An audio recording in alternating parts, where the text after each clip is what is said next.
Hi guys. तो कैसे हैं आप सब? उम्मीद है सब के सब खैरियत से होंगे। तो आज मैं जो स्टोरी शुरू करने वाली हूँ उसका नाम है the heroine wants me as her sister in law. और ये कहानी काफ़ी ज़्यादा मज़े की है। और ये कहानी एक आइस वुल्फ और फाइट ड्रैगन के दरमियान की है, जिसमें काफ़ी ट्विस्ट भी आ जाने हैं।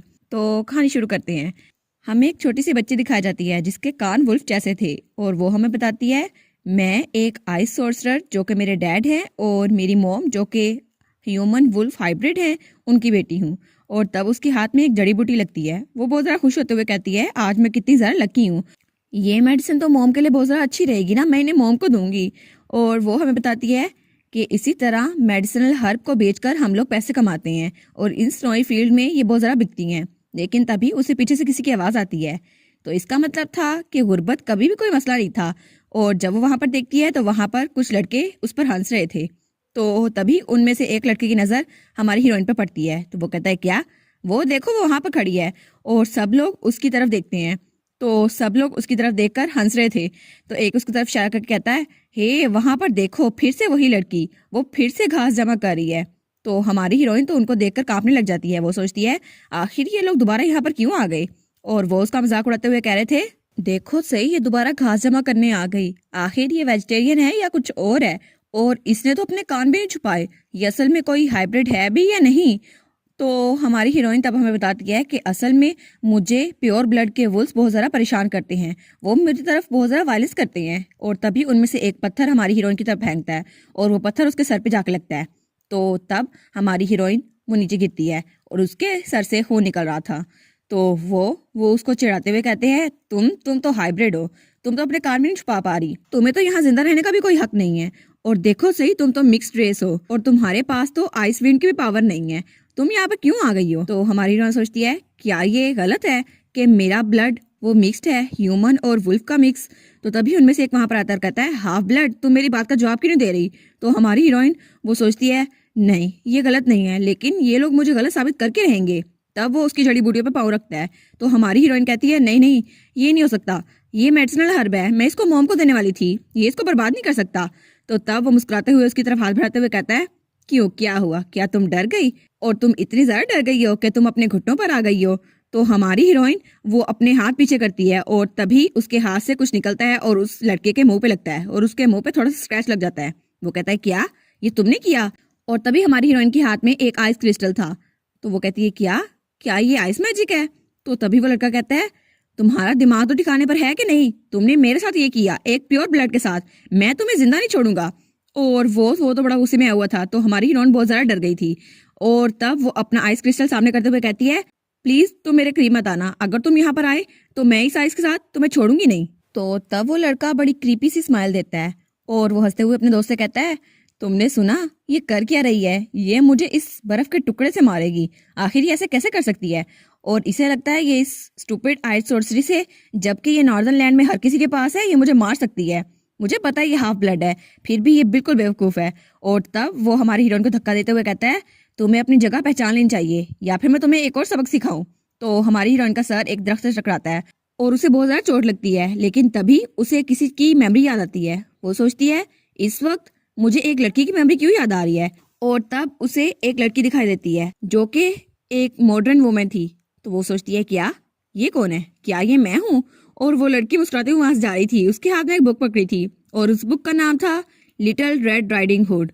तो तब हमारी हीरोइन कहती है और तभी मुझे रियलाइज हो गया कि मुझे अपनी प्रीवियस लाइफ की बात याद आ रही है। और उसी वक्त मेरी मेमोरीज जो कि मैंने नावल में पढ़ते हुए एंजॉय की थी मेरे दिमाग में आ गई। और वो नावल था लिटिल रेड राइडिंग हुड, जिसकी मेन कैरेक्टर थी हेड ऑफ ड्रैगन हाइब्रिड। और वो एक लड़की थी और वो बहुत ही ज्यादा खतरनाक थी। और तब उसे एक ऐसा वुल्फ बॉय मिला जो मिक्स रेस का था। और तब वुल्फ के दरमियान लड़ाई हो रही थी। और तब वो रोते हुए कहता है प्लीज क्या तुम मुझे बचा सकती हो? और वो लड़की उसके सामने ही खड़ी थी। वो कहता है प्लीज मुझे बचा लो ताकि मैं किसी तरह अपनी बड़ी बहन की डेड बॉडी को रिकवर कर सकूं। तो वो लड़की वो स्माइल करती है और तब लिटिल रेड राइडिंग हुड उसको वो लड़का पसंद आ गया जो उससे भीख मांग रहा था। तो तब वो उसके चेहरे को पकड़ती है और कहती है हाँ ठीक है, अब तुम मेरे साथ ही रहोगे। और उसे उसने अपना बना लिया था। लेकिन ये स्टोरी पढ़ते हुए हमारी हीरोइन मॉडर्न लाइफ में बहुत ज़्यादा खुश थी। वो कहती थी यही कहानी तो चाहिए थी मुझे, इसमें लड़का कितना ज़रा क्यूट है और ऑथर तुम तो बहुत ज़्यादा बेस्ट हो, ऐसे क्यूट और रोने वाले लड़के तो मुझे बहुत ज़्यादा पसंद है, और ये वुल्फ बॉय तो कितना ज़्यादा मासूम भी है, और तुम तो सबसे ज़्यादा बेस्ट हो लिटिल रेड राइडिंग हुड, और तुमने तो उसे अपने काबू में किया हुआ था। और इतना हैंडसम लड़का इतने ब्यूटीफुल लुक्स के साथ कितना ज़्यादा हैंडसम लगता होगा। और आखिर में एक ऐसे लड़के ने आहिस्ता आहिस्ता करके लिटिल रेड राइडिंग हुड के दिल में जगह बना ली थी, तो वो कितना मासूम होगा। तब वो बेड पे लौटते पौटते कहती है परफेक्ट, ऑथर तो जीनियस है, उसने तो मेल लीड ऐसा बनाया जो आराम से रो लेता है, कितना ज़रा अच्छा है। और तब वो कहती है मुझे भी ये देखना है। लेकिन तभी उसकी अपनी रिसेंट लाइफ में आँख खुलती है और वो दरख्त के साथ ही बैठी हुई थी। वो कहती है नहीं नहीं नहीं, मैं इस बात पर यकीन नहीं कर सकती, क्या ये मेरी पुरानी लाइफ की मेमोरीज थी। और तब वो अपने हाथों को देख कर कहती है तो इसका मतलब है कि मैं एक नावल के अंदर ही इनकारनेट हो गई हूँ, और जिसमें रेड राइडिंग हुड वो फीमेल लीड है लेकिन बहुत सारा ड्रामनी है। तो वो कहती है एक मिनट रुको, अगर ऐसा ही है तो लिटिल रेड राइडिंग हुड की जगह वो यही है। लेकिन तभी वो लड़का उसके सामने खड़ा था। वो कहता है क्या अब तुम्हारी अकल ठिकाने आ गई, तुम्हारा दिमाग सही से काम करने लग गया, अब तुम जवाब नहीं दे रही। तो हमारी हीरोइन उठती है और उसे धक्का देकर जल्दी से वहां से भाग जाती है।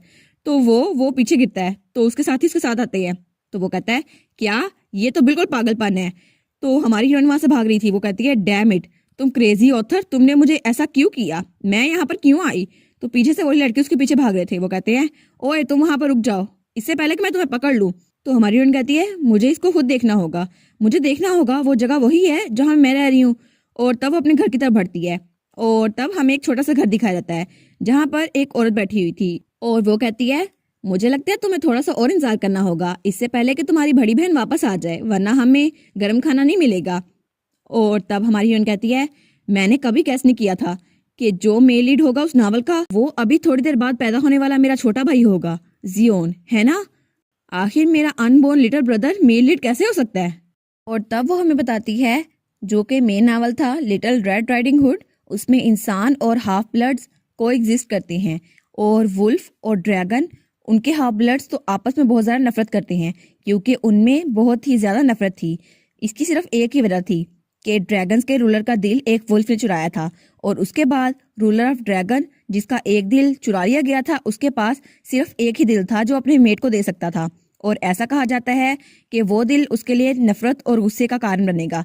लेकिन लेजेंड ऐसे ही बनती गई, और लिटिल रेड राइडिंग हुड का भाई उसके पास भी सिर्फ एक ही दिल था, और आखिर में उसको मौत फेस करनी पड़ी क्योंकि वो अपने पावर्स पे कंट्रोल नहीं कर सकता था।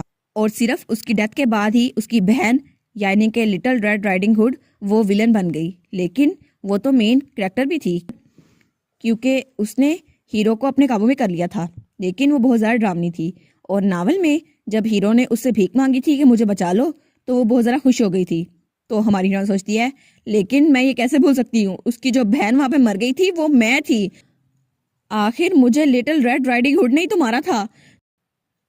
और वो भागते हुए अपने घर की तरफ जा रही थी, और अभी वो अपने घर के पास पहुंचने लगती है तो वो कहती है नहीं नहीं, मुझे इसको जल्दी खत्म करना होगा। तब उसने अपने हाथ में कुल्हाड़ी पकड़ ली थी। वो कहती है मेरा चाइल्डहुड बहुत ज़्यादा टफ था, लेकिन मैं अपने आगे वाली फ्यूचर को और ज़रा ख़राब नहीं कर सकती। तो वो उससे कुछ लकड़ी तोड़ने लग जाती है, लेकिन तभी वो लकड़ी कहीं पर टूट के नीचे गिरती है, तो वो सुख का सांस लेती है। वो कहती है हाँ, इसको ख़त्म करना ही होगा ताकि मेरा भाई वो आराम से रहे और मुझे भी किसी बुरी मौत से बचना पड़े। तो तभी उसकी आवाज़ सुनकर उसकी मॉम बाहर आती है। वो कहती है ईव, तुम ठीक तो हो, ये आवाज़ कैसी थी। तो जब वो वहां पर देखती है तो वहां पर वो लकड़ी टूटी हुई थी। तो ईव चिल्लाते हुए कहती है मो, यहाँ पर आइए, वुल्फ्स ने हमारे घर को तोड़ दिया, उन्होंने कहा अगर हम दोबारा यहाँ पर रहे तो वो हमें छोड़ेंगे नहीं। तो उसकी मॉम कहती है क्या। तो वो कहती है हाँ, उन्होंने हमें कहा कि वो हमें जान से मार डालेंगे। तो उसकी मॉम उसके पास आती है, कहती है ओ नो ईव, तुम तो बहुत ज़्यादा डर गई होगी, मुझे तुम्हें बचा के रखना होगा।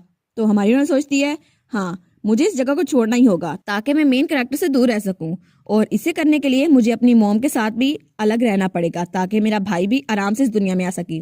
और वो सोचती है तब तक के लिए मुझे अपनी रीइंकार्नेशन को सीक्रेट रखना होगा। और उसकी मॉम से गले लगाई हुई थी। तो उसकी मॉम कहती है हाँ, हम जंगल के अंदर चल जाएंगे, फिर तो किसी को हमारे बारे में पता नहीं चलेगा। और फिर वो कहती है मॉम तुम्हें सेफ रखेगी मेरी प्यारी ईव। और उसके बाद हमें कुछ दिनों बाद का सीन दिखा रहता है जब उसका छोटा भाई पैदा हो चुका था। तो वो कहती है मुझे लगता है किस्मत मुझ पे हंस रही थी, क्योंकि जब मेरा छोटा भाई मेरी गोद में आया तो मेरी मोम की हालत बहुत ज़रा ख़राब हो गई, और तब मेरी मोम उनसे तो बिस्तर से हिलना भी मुमकिन नहीं था। तो वो कहती है आखिर ऐसा क्यों हो रहा है, और यहाँ पर करीब करीब कोई भी ऐसा नहीं है जो हाफ ब्लड की बर्थ में मेरी मोम की हेल्प कर सकता। तो तब वो अपनी मोम का हाथ पकड़ती है तो उसकी मोम कहती है ईव, तुम फिक्र मत करो, मैंने सुना है कि अच्छे लोगों के साथ अच्छा ही होता है, और अगर तुम दूसरों के साथ अच्छा करोगी तो जो बच्चे काइंड होते हैं उनके साथ भी हमेशा अच्छा ही होता है, तो हमेशा दूसरों को अपनी काइंडनेस दिखाना। तो वो रोते हुए कहती है मॉम, उसकी मॉम कहती है मेरी प्यारी बेटी, और तब वो अपनी आंखें बंद करते हुए कहती है मॉम, मॉम बहुत ज़्यादा सो रही है। लेकिन तभी उसकी मॉम की डेथ हो गई थी और उसका भाई बहुत ज़्यादा रो रहा था, तो वो भी बहुत ज़्यादा डर गई थी। वो कहती है आखिर मैं इस नावल में रीइंकार्नेट हुई, लेकिन यही मेरी रियलिटी है, अब मुझे अपने भाई की परवरिश खुद ही करनी होगी। और उसके बाद वो अपने भाई की मॉम और डैड खुद ही बन गई, और उसके बाद उसने डिसाइड किया वो जियोन को प्रोटेक्ट करके रहेगी हर हाल में। और उसके कई सालों तक वो जंगल में अपने भाई की देखभाल करती रही। और फिर सीन चेंज होता है और हमें 10 साल बाद का सीन दिखाया जाता है। जब वो एक यंग लेडी बन चुकी थी तो वो किस चीज़ को देखती है और थोड़ी परेशान हो जाती है, और उसके हाथ में वही टोकरी थी। तो जब वो सामने देखती है तो वहां पर एक लड़की, एक छोटी सी बच्ची वो लेटी हुई थी स्नो में। तो वो कहती है क्या ये लड़की आखिर यहाँ पर आ कैसे गई और ये यहाँ पर कर क्या रही है। तब वो उसे देखकर सोचती है इसको तो बुखार भी बहुत ज्यादा तेज लग रहा है, लेकिन वो वहां से मुड़ने लगती है और कहती है नहीं नहीं, मुझे इसके झमेले में नहीं पड़ना चाहिए, कोई और आएगा इसे ढूंढेगा और इसकी हेल्प कर देगा। लेकिन तभी उसे अपनी मॉम की बात याद आती है जो कहती है ईव, अच्छे लोगों के साथ अच्छा ही होता है, तो तुम हमेशा दूसरों को काइंडनेस दिखाना। तो तब वो मुड़ते मुड़ते थोड़ा हिचकिचाती है और वापस आकर उस बच्ची को उठाकर अपने कंधे पर रखती है। वो कहती है मैं इसके लिए बहुत ज़्यादा सो रही हूँ क्योंकि इतनी सर्दी में से यहाँ रहना पड़ रहा है, फिर भी मैं अपनी मोम की वजह से इसकी देखभाल करूंगी, आखिर ये छोटी बच्ची है, और जब तक मैं अपने भाई की देखभाल कर सकती हूँ मैं इसकी भी देखभाल कर सकती हूँ। तो वो उसे घर ले आई थी। और उसके बाद हमें उसका छोटा सा भाई दिखाया जाता है जियोन, जो कि बहुत ज़रा क्यूट था। वो कहता है सिस्टर आप वापस आ गई, और वो उसको गले लगा रहा होता है। तो जियोन पूछता है क्या आप बाहर मजा करके आई हैं। तो वो कहती है हाँ, लेकिन क्या कोई स्ट्रेंजर यहाँ पर आया था। नहीं आया था ना। तो वो कहता है नहीं नहीं, कोई भी नहीं आया था। तो फिर वो कहती है तुमने तो अच्छा काम किया जियोन, और उसके बाद वो अपना कोट उतारते हुए वहां रखती है, कहती है वो अभी तक जागी नहीं। तो जियोन कहता है हाँ वो जागी नहीं, मुझे लगता है उसे बहुत ज़्यादा नींद आ रही थी इसलिए वो अभी तक सो रही है। और वो एक तरफ इशारा करता है। तो हमारी हीरोइन जब दरवाज़ा खोल कर वहां पर देखती है तो वहां वही बच्ची लेटी हुई थी। तो हमारी हीरोइन सोचती है 3 दिन हो गए लेकिन अभी तक ये उठी नहीं, और इसका बुखार ये तो कम होने में नहीं आ रहा, मुझे लगता है शायद इसके बुखार की वजह से होगा।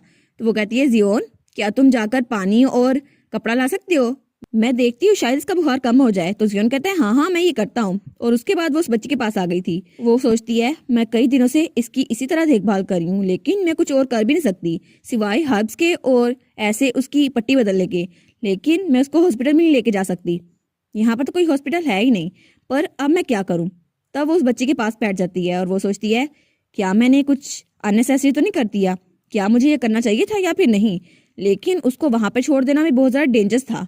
तब उस बच्ची का हाथ पकड़ती है और तब उसके हाथ से बहुत सारी रोशनी निकलती है जो कि ब्लू कलर की थी। वो कहती है मुझे माफ़ कर देना बच्चे, लेकिन मैं तुम्हारे लिए कुछ ज़्यादा नहीं कर सकती। लेकिन उसकी हाथ की रोशनी से वो बच्ची वो थोड़ी ठीक हो जाती है। तो हमारी हीरोइन कहती है क्या क्या तुम ठीक हो, तुम्हारा सर कैसा है, क्या तुम होश में हो। तो वो बच्ची वो अपनी आंखें खोलती है। तो हमारी हीरोइन कहती है क्या क्या इसकी लाल आंखें हैं, और इसकी आंखें तो बिल्कुल रूबिस की तरह है, बिल्कुल रेड। तो वो थोड़ा शौक होती है और कहती है 1 मिनट रुको, ये तो बिल्कुल रेड है रूबिस की तरह, कहीं ये वही तो नहीं। तो तब वो डर के पीछे होती है और वो सोचती है इस पूरी दुनिया में सिर्फ एक नस्ल के पास ऐसी रेड आइज होती हैं। तो उसका भाई कहता है सिस्टर आपको क्या हुआ, क्या आप ठीक है। तो वो कहती है नहीं जियोन तुम इसके सामने नहीं आ सकते, और वो अपने भाई को अपने पीछे छुपा लेती है। तो वो बच्ची अपनी आंखें मलते हुए सीधी होकर बैठती है। तो हमारी हीरोइन उसकी तरफ देखती है और सोचती है अगर मेरी मेमोरीज मुझे धोखा नहीं दे रही तो ये बच्ची ये तो डेफिनेटली वही होगी जो मुझे मारने वाली है और मेरे भाई को अपने काबू में करने वाली है। और तब वो बच्ची उसकी तरफ देखती है तो हमारी हीरोइन कहती है हाँ बिल्कुल ये वही है, रेड राइडिंग हुड की फीमेल लीड, यही तो है लाल आंखों वाली जिसने मेरे भाई को अपने काबू में कर लिया था और आखिर में इसने मुझे मार डाला था। और तब हमारी हीरोइन को याद आता है नावल में रेड राइडिंग हुड हमेशा उस आदमी से एक ही सवाल पूछती थी, उस वुल्फ से, जियोन क्या तुम मुझे बताओगे मैं तुम्हारे लिए क्या हूँ। और जियोन उसकी तरफ देखता है तो वो कहती है अभी, मुझे अभी बताओ। तो तब वो रोते हुए कहता है तुम तो मेरी बेनिफैक्टर हो। और ये बात उसने खुद पे तरस खाते हुए की थी क्योंकि अगर वो उसे ना बचाती तो वो बिल्कुल ना बचता, लेकिन अभी यही बात वो छोटी बच्ची भी हमारी हीरोइन से कर रही थी। वो कहती है आप तो मेरी बेनिफैक्टर है। तो हमारी हीरोइन कहती है लेकिन क्यों, आखिर हालात ऐसे क्यों हो गए और मुझे इससे बात क्यों करनी पड़ी है अभी। और उसके बाद वो उसका हाथ छुड़वा लेती है। तो हमारी हीरोइन कहती है मुझे लगता है बेनिफैक्टर कुछ ज़्यादा हो जाएगा मेरे लिए लव्स। तो हमारी हीरोइन थोड़ा पीछे होते हुए सोचती है सच में ये बच्ची यही है रेड राइडिंग हुड, क्या असल में यही है मेन हीरोइन। लेकिन अगर ऐसा ही है तो ये नॉर्थ में क्या कर रही है और इतनी छोटी उम्र में। ओरिजिनल स्टोरी के मुताबिक तो उनकी फर्स्ट मीटिंग तब होती जब वुल्फ की लड़ाई होती और तब तो वो अडल्ट बन चुके थे। तो वो सोचती है शायद मेरी वजह से नावल में कुछ ट्विस्ट आ गया है। तो तब उसका भाई उसकी स्कर्ट पीछे से पकड़ता है। वो कहता है सिस्टर क्या हुआ, क्या आप मुझे इंट्रोड्यूस नहीं करवाएंगी। तो वो कहती है जियोन प्लीज तुम बाहर मत आना, और उससे पीछे करती है। तो वो कहता है लेकिन क्यों, मैं उससे क्यों नहीं मिल सकता, आपने कहा था आप मुझे बाद में उससे मिलाएंगी। तो वो सोचती है अगर वो दोनों अभी मिले तो पता नहीं शायद ओरिजिनल नावल की तरह क्या हो जाए और वो इसे पसंद ना करने लग जाए। तो वो बच्ची वो कहती है क्या आप क्या कह रही हैं। तो वो कहती है कुछ नहीं कुछ नहीं। और तब वो अपने भाई को कहती है वो शायद थोड़ी डरी हुई है तो तुम बाहर इंतजार करो। तो जियोन कहता है अच्छा ठीक है मैं बाहर चला जाता हूँ। और वो बेचारा अपना मुंह बनाकर दरवाजे के बाहर निकल चुका था। तो हमारी हीरोइन इस बच्ची को देखती है। तो वो बच्ची कहती है एक्सक्यूज मी मिस बेनिफैक्टर। तो हमारी हीरोइन कहती है क्या। वो कहती है मुझे लगता है बहुत ज़्यादा लेट हो गया है, लेकिन मुझे बचाने के लिए थैंक यू सो मच। तो हमारी हीरोइन कहती है नहीं नहीं ये बिल्कुल ठीक है, वैसे भी मैंने वही किया जो ठीक लगा था और उसके तो पसीने छूट रहे थे। तब उस बच्चे के पास बैठते हुए कहती है मैं बहुत ज़रा फिक्रमंद थी लेकिन अब लगता है तुम बिल्कुल ठीक हो। तो वो सोचती है क्या ये इस वजह से है क्योंकि अभी भी बच्ची है, लेकिन ये तो डेंजरस बिल्कुल नहीं लग रही। और हमारी हीरोइन सोचती है अगर ये जियोन से मिलने से पहले वापस चले जाए तो क्या पता मेरा प्लान कामयाब हो जाए और शायद मैं बच जाऊं। फिर तो ये क्रेजी नावल इसमें तो मैं जिंदा रह पाऊंगी ना। और मैंने जो प्लान बनाया है उसके हिसाब से तो मुझे एक कैसल खरीदना है। तो वो कहती है अगर मैं अभी मर गई तो मेरा कैसल वो कौन खरीदेगा और मैं कहाँ रहूंगी। वो कहती है नहीं नहीं उस तरह का कैसल नहीं, मुझे एक ऐसी जगह चाहिए जहाँ पे ह्यूमंस और वुल्फ आराम से रह सकें। और वैसे भी मैं ब्रोकर्स के पास गई थी, उन्होंने कहा था कि वुल्स अपनी आइडेंटिटी को क्लियर करके इस कंट्री से बाहर जा सकती है, लेकिन उसके लिए पैसे चाहिए होंगे। तो हमारी उन कहती है मैंने उससे मदद मांगी थी लेकिन उसने कह दिया मुझे माफ़ कर दो और मेरे पास पैसे ना हुए तो मैं कुछ नहीं कर सकती। तो वो कहती है लेकिन इस दुनिया में कुछ भी इम्पॉसिबल नहीं है, बस मुझे थोड़े पैसे कमाने हैं और उसके बाद मैं अपने भाई को लेकर यहाँ से फरार हो जाऊंगी। और मेरी जिंदगी का बस एक ही गोल है कि मैं जियोन के साथ एक कैसल खरीदूं और ह्यूमन वर्ल्ड में शिफ्ट हो जाऊं। और वो कहती है हाँ सिर्फ इसीलिए मैंने अपने डैड की छोड़ी हुई मेडिसिनल हर्ब की बुक उसको पूरा मेमोराइज कर लिया और उसके बाद मैं हर्ब्स को कलेक्ट करने लगी। तो तब वो एक जार में बहुत ज़्यादा रकम जमा कर रही थी। तो उसका भाई कहता है सिस्टर आप ये क्या कर रही हैं। तो वो सोचती है मुझे पैसे जमा करने ही होंगे ताकि मैं इन प्रीशियस हर्ब को बेचकर पैसे कमाऊं और उसके बाद हम ये जगह छोड़ के चली जाएं। तो वो कहती है पता नहीं नावल में इतना ज़्यादा ट्विस्ट कैसे आ गया, लेकिन आखिर में रेड राइडिंग हुड को मुझे इसके घर भेजना होगा। तो तब उसकी तरफ देख के कहती है चलो अच्छा हुआ कोई कॉम्प्लिकेशंस नहीं आए। तो वो सोचती है अगर कोई भी कॉम्प्लिकेशंस आ गए तो इसका मतलब है मैं और मेरा भाई ह्यूमन वर्ल्ड में सनलाइट के नीचे इतनी ब्राइटली नहीं रह सकेंगे। और वो तो अपने भाई के साथ खुद को इमेजिन भी करती है। वो कहती है बस थोड़ा सा वक्त और फिर हमारी भी हैप्पी एंडिंग होगी। और तब रेड राइडिंग हुड से देख रही थी। वो कहती है आपको क्या हुआ, आप क्या कर रही हैं। तो हमारी हीरोइन उसकी तरफ देखती है। वो कहती है एक्सक्यूज मी मिस बेनिफैक्टर। तो हमारी हीरोइन कहती है हाँ बोलो। वो कहती है मुझे माफ़ कीजिएगा लेकिन मैं कहाँ पर हूँ। तो हमारी हीरोइन कहती है ओह अच्छा तुम्हें ये नहीं पता। तो वो कहती है हाँ और एक और सवाल, मैं आखिर हूँ कौन। तो हमारी हीरोइन कहती है क्या, तुम क्या कह रही हो। और वो थोड़ी परेशान हो गई थी। वो कहती है ये लाइन ये तो इस सिचुएशन के लिए बहुत ज़्यादा क्रेजी है। तो हमारी हीरोइन बेडशीट को पकड़ते हुए कहती है प्लीज़ ऑथर अब ये मत कहना इसकी याददाश्त चली गई है। तो वो बच्ची कहती है असल में बात ये है। तो वो बड़े क्यूट अंदाज में कहती है मुझे याद नहीं आ रहा कि मैं हूँ कौन और मैं यहाँ पर कर क्या रही थी। तो हमारी हीरोइन कहती है सच में ये तो नामुमकिन है। और वो तो जमीन पे गिरने वाले अंदाज में बैठी हुई थी।